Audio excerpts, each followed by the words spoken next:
Hello. Can you hear me? Okay, great.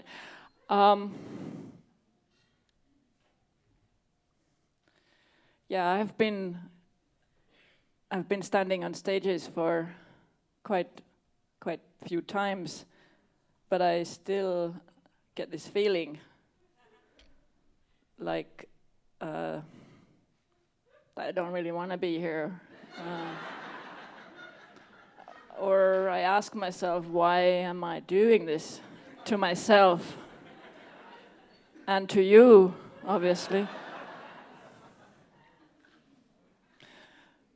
But if you enjoy seeing someone struggle, then you're in for a treat.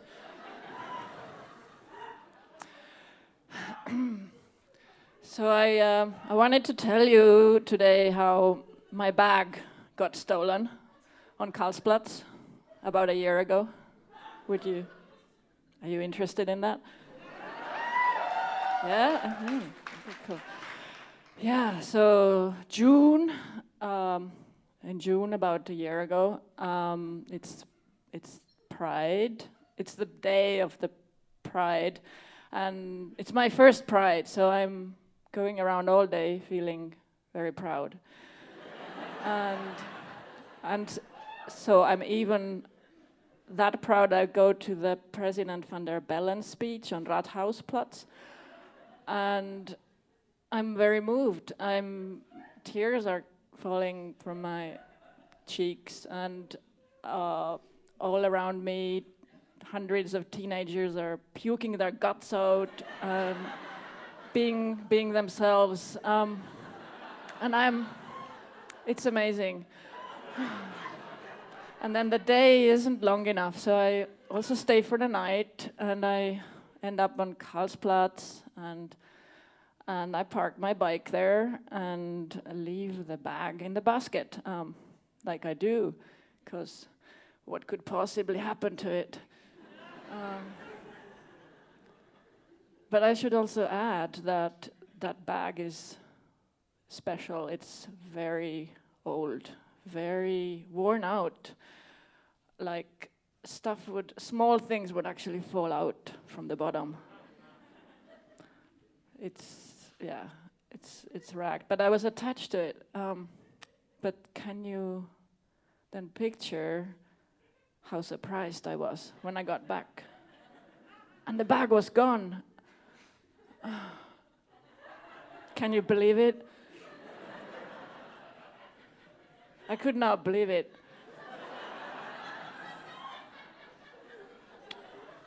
No.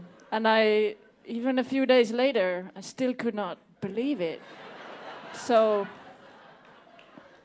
I decided to go back there during the day this time and investigate like the situation. You know, Karlsplatz, and it's got this special part of Karlsplatz. You should all go there sometime and check it out. So I was roaming around, and I wouldn't be telling you this if I hadn't found anything, right?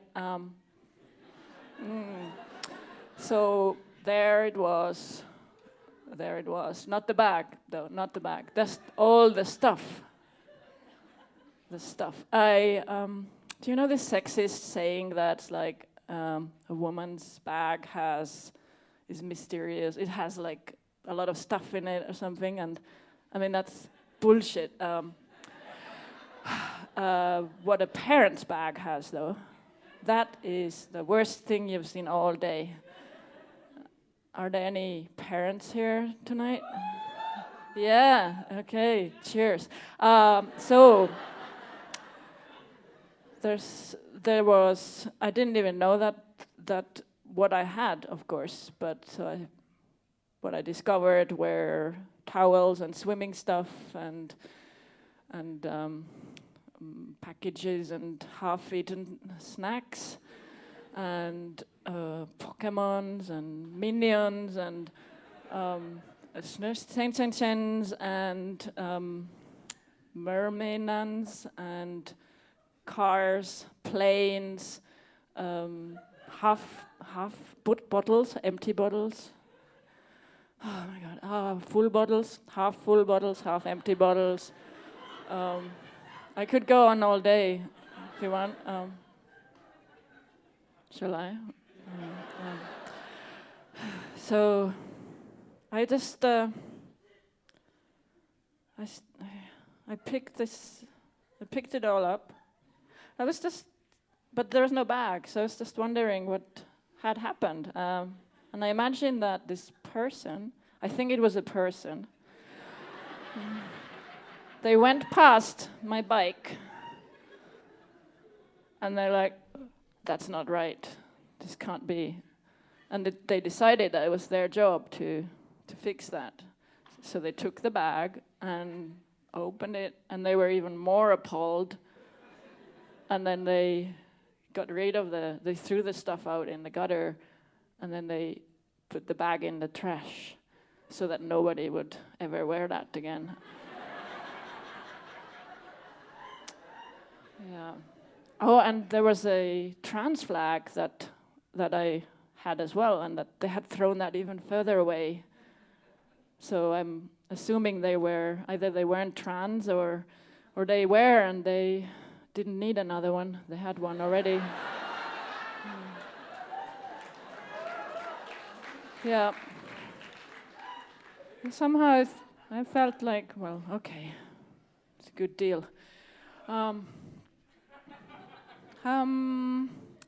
Good story. Shall I tell you another one? Yeah. Okay.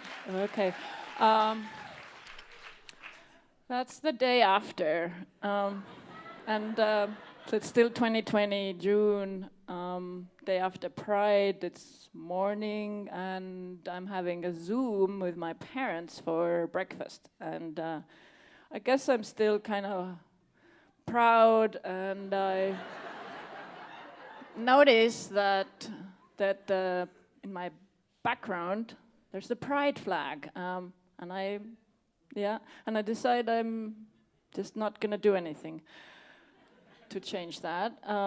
So Zoom opens. First thing, even before hello, my mom says, "Is that a flag or a curtain?"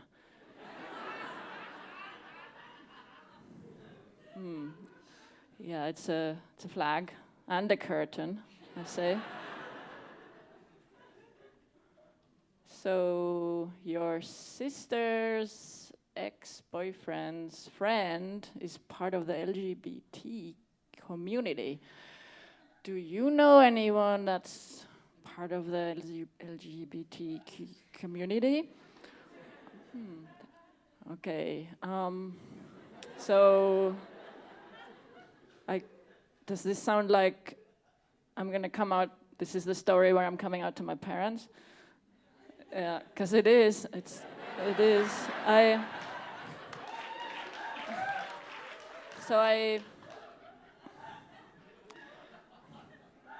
Before this question, I wasn't sure if I needed to do that, or if I wasn't maybe too old for that, or perhaps they knew already. But this question made me feel like they didn't know. And that I'm not too old. So I said, yeah, I am part of the LGBT community. And I'm, not only am I gay, but also I don't identify as a woman. And they don't know what to say. And my mom thinks it's a performance. And she's right. Gender and sexuality is a performance.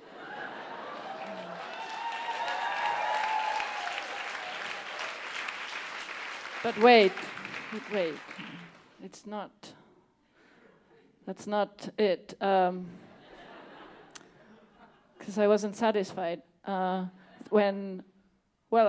was, but when Denice invited me to participate and talk about this topic of coming out, I felt like I could do better, or that my parents could do better. So I decided to do it again, to come out again, and this time I went in person to Estonia, East Europe, and not that I enjoyed it, but neither did I feel like my parents would enjoy it, but I thought just for you guys.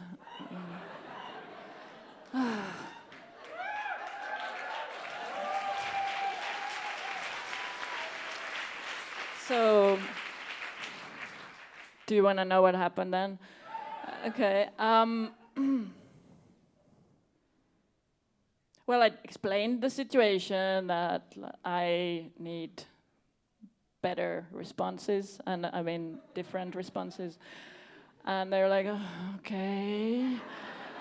And this time my mom said that maybe I've let myself go, wearing all these XXL clothes that are way too big for me. And I tell this to my therapist, and she says, yeah, she's right. It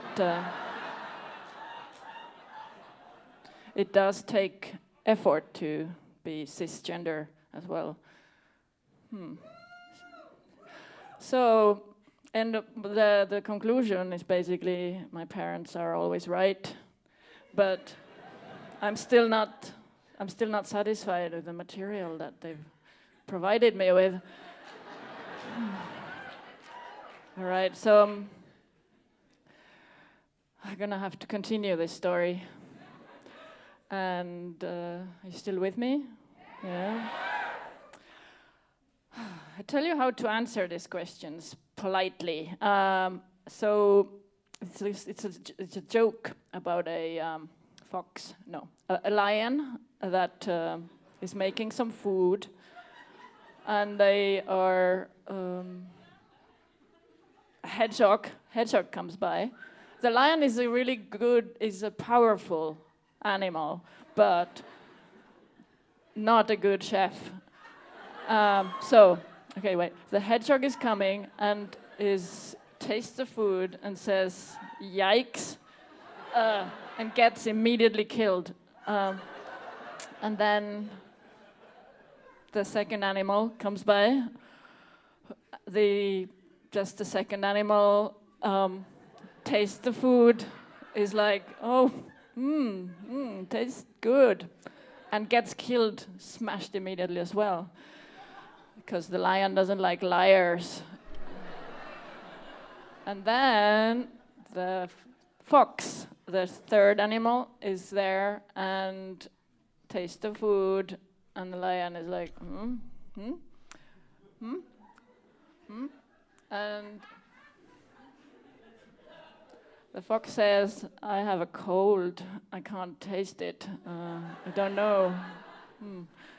So yeah, that's just, if you know what you don't. If you don't know what to say, just say you have a no. If someone asks you, right, the morale. If someone asks you if they're funny, you just say you have a cold.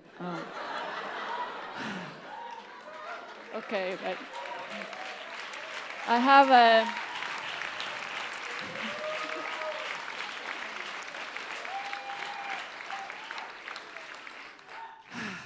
So back to the story. Now I'm in Vienna. No, flying from Tallinn to Vienna, back from my parents, and I'm with my kid, who is about 3 years old. He's 4. He's not about 4 years old. He's actually exactly 4 and something years old. And the plane is late, and then the train is late, and it's getting late, and I'm just, what happens is that my kid goes to sleep, and then I realize that I have to carry him home from the airport and to the S-Bahn. And also, like, I'm wearing a lot of clothes because Estonia, and then I'm bags and I got a new backpack, and I have other stuff, and then I'm carrying this kid, and I can do this. And then I get from Esbon to the Wien Mitte, and then I'm like I'm going to the U3 towards Ottakring. I sit down there in the metro, and across from the street, the ale, is two people that appear queer, and they are making out, and I'm like, Vienna? And next stop though, an old white man comes in, and there are lots of free seats, but he decides to sit right across from them. And I've only been gay for a very short time, but in this short life, I had few too many experiences, so I feel triggered in this situation, and I decide that it's my job to show that man that what he's doing is wrong. And I try to get his attention, but he's very busy, and I start to gesticulate, and still now I'm making it. I see you. And suddenly he sees me, and he's like, looks behind himself, and then I see that the three of them are looking at me. And I remember that I have a child in my hands, and that they might be thinking that I look dangerous, or that I in fact might be dangerous, and then maybe it's not my kid. Well, so we carry on our lives anyway, despite this, and I carry my kid up, the 4-year-old up to the 3rd floor, and I felt like you needed to know this. Thank you, that's my coming out story. Krõõt Juurak!